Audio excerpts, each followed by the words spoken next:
السلام علیکم ورحمۃ اللہ وبرکاتہ۔ ایک بہت ہی خوبصورت عمل جس کے بدلے میں ہم قیامت کے دن اللہ رب العالمین کے پڑوسی بن جائیں گے۔ اللہ اکبر!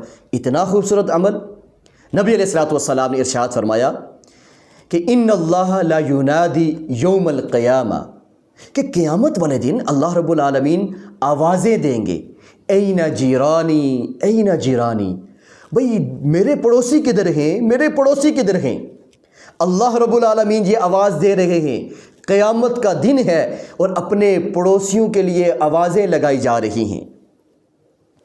فتقول الملائکہ ربنا، تو اس وقت فرشتے کہیں گے اے ہمارے رب، من ینبغی ان یجاورک، کہ اے ہمارے رب کون ایسا ہے کہ جو آپ کا پڑوسی بننے کے لائق بن گیا۔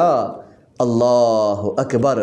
فیقول، تو اللہ رب العالمین فرشتوں سے کہیں گے این عمار المساجد، بھئی مساجد کو آباد کرنے والے کہاں ہیں؟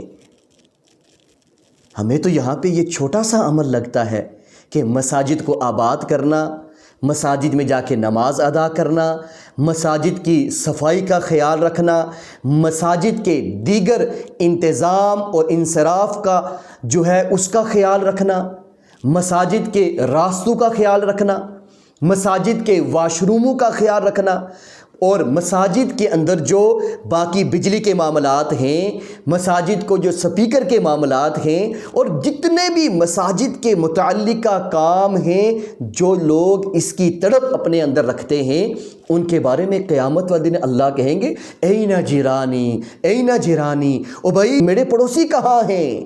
اللہ اکبر!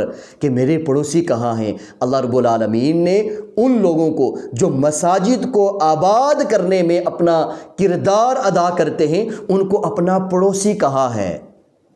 تو یاد رکھیے گا، مساجد کی آباد کاری میں ایک ایسی سنت جو اکثر ہم بھولے جا رہے ہیں، اور وہ کیا ہے کہ مساجد کی صفوں کو خوشبو لگانا۔